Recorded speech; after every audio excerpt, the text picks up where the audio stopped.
Morning. Good morning po mga bayan. Welcome po muli sa ating panibagong update rito sa South Luzon Expressway Toll Road 4. Atin po silipin ngayon ang portion ng Macban Interchange hanggang San Pablo City, Laguna mga bayan. San Pablo Interchange. Samahan niyo po si Purka Studio sa ating panibagong update. Let's go. Good morning sa lahat.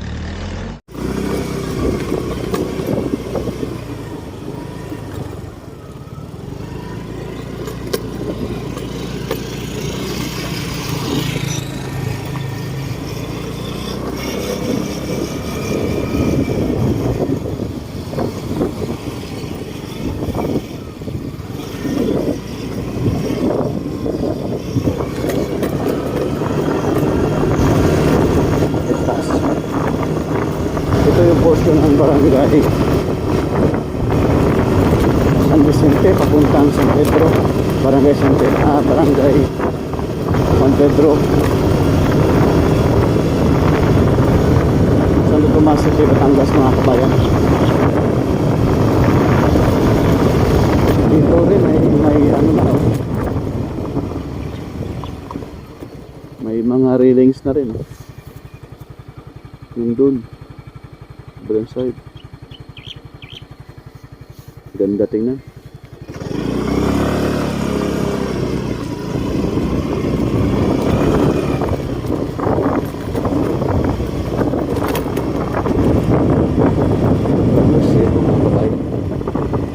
Sa South Luzon Expressway. Ito yung daluyan ng tubig oh. Ang laki oh.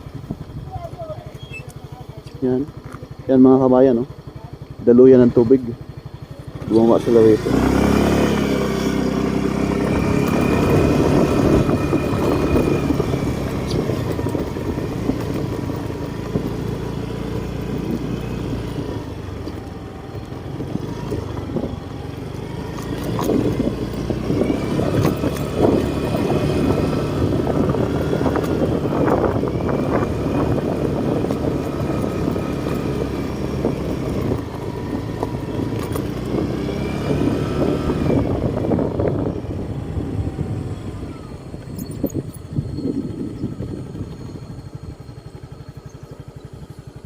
Yung kabila oh. Doon simentado, putol-putol, may area na ano. Yung naglagay sila ng railings diyan ay wala pang ano semento. Naglagay sila ng drainage, sobrang laki.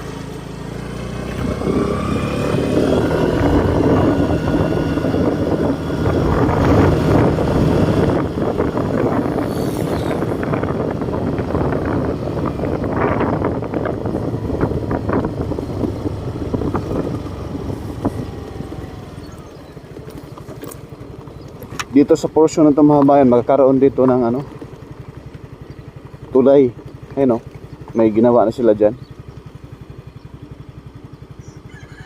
Tulay gagawin rito, patawid.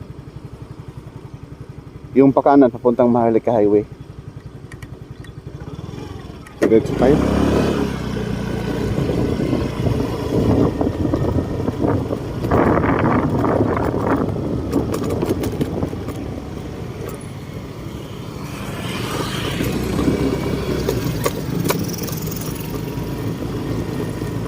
Ang bahay dyan.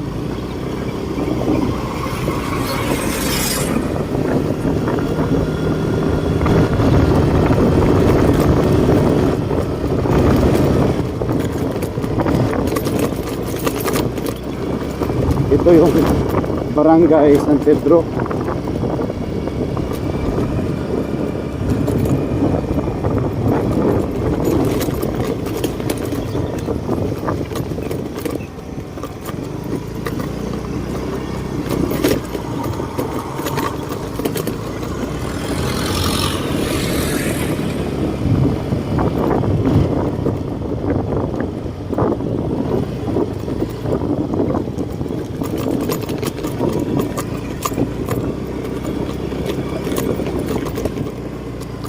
Yung alignment to.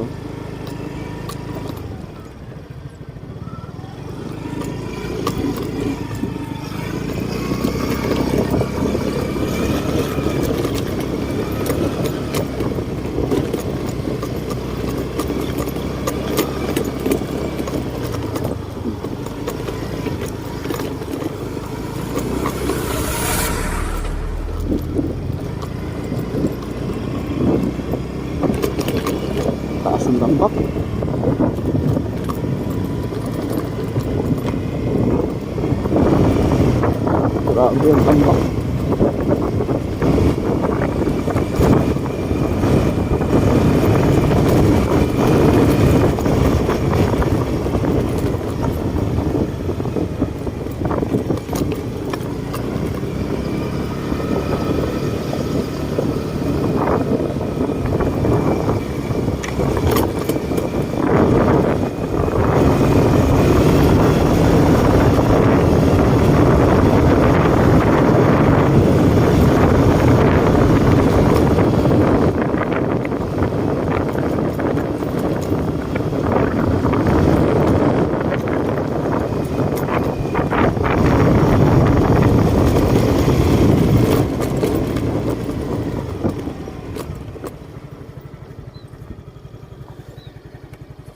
Tinaasa ng husto yung tambak nito. Ayan.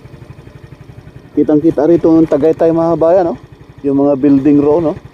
Yung mga condominium doon, Palace in the Sky. Saka yung mismong People's Park, oh. Kitang-kita.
Samahan mga tayo sa merkado na yun.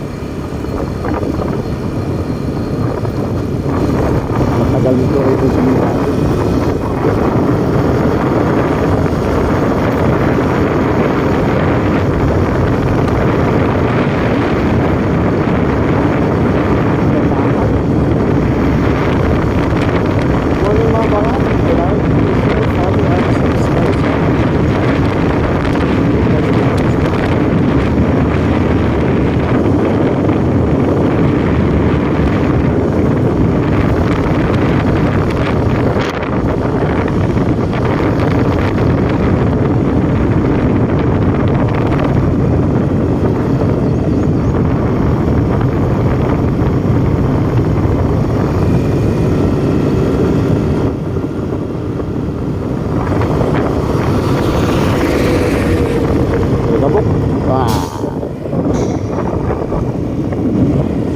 Yan o, drainage dito mga bayan, sobrang lakad.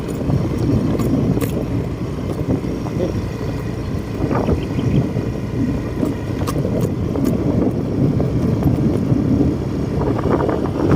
So ito na yung Macban interchange. So ito yung papuntang exit dito sa Macban, sa kanan, gawing kanan.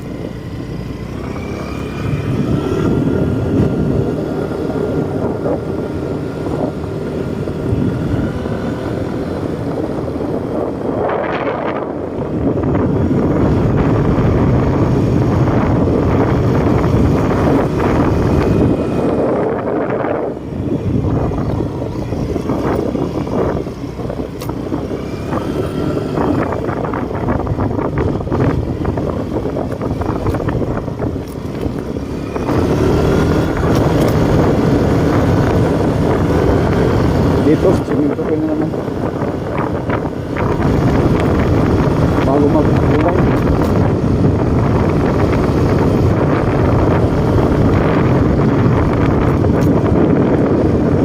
Itong tulay na ito mga bayan, pakaliwa, papuntang Bay Laguna. Yung right side naman, papuntang Maharlika Highway.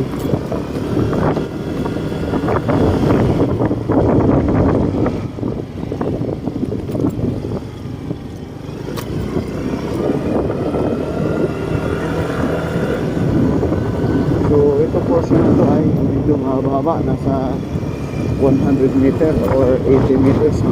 Hindi pa nalatagan ng semento bago magtulay dito sa Barangay San Juan sa Tomas City, Batangas.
Power plant.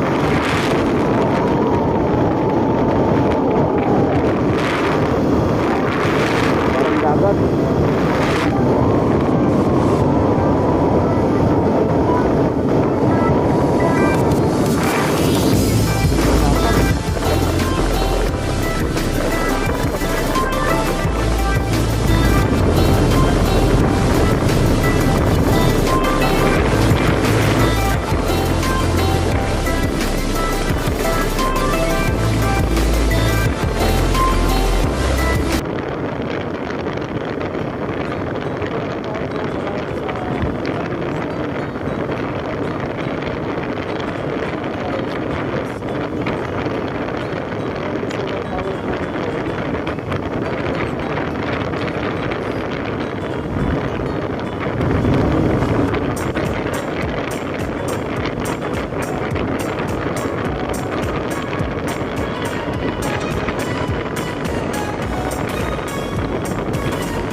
So yung baba natin mga bayan, ayan po sa drawing kanan, yan na po yung SLEX Tier 4.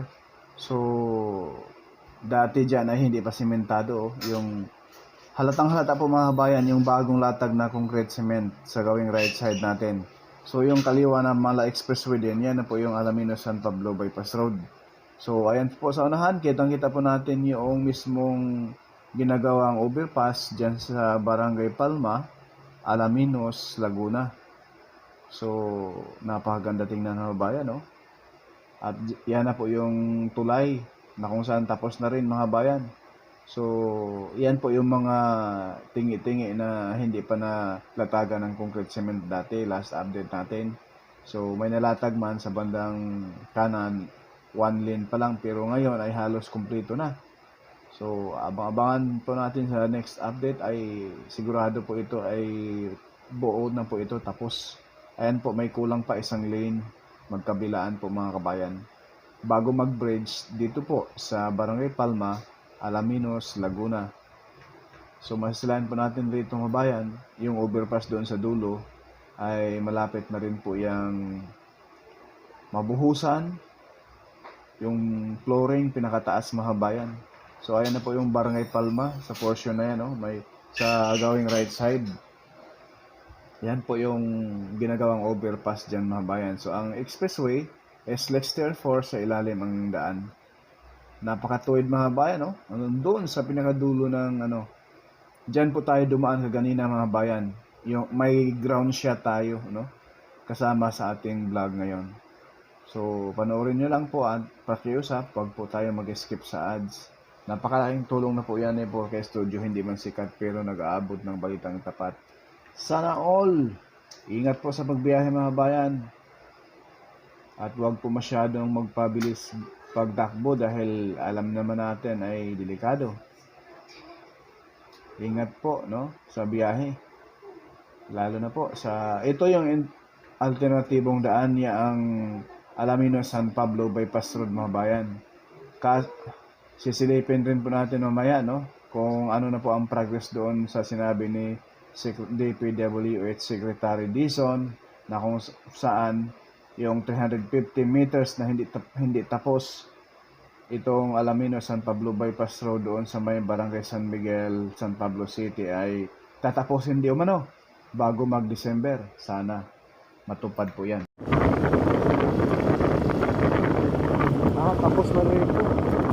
Nakulikta na rin yung bridge niya.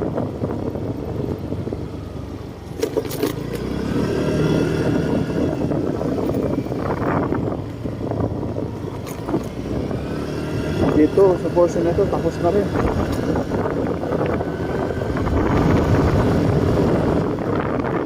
Dati ay dalawang lane pa matapos na.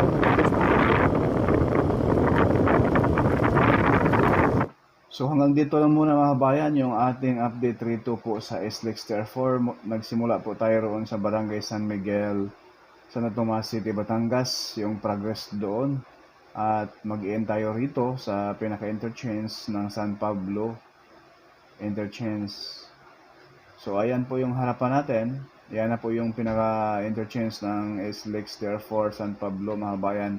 So ang full blast ang gawa dyan ngayon, ang right of way issue na kiniklearing na po mga bayan papasok sa San Pablo City mismo.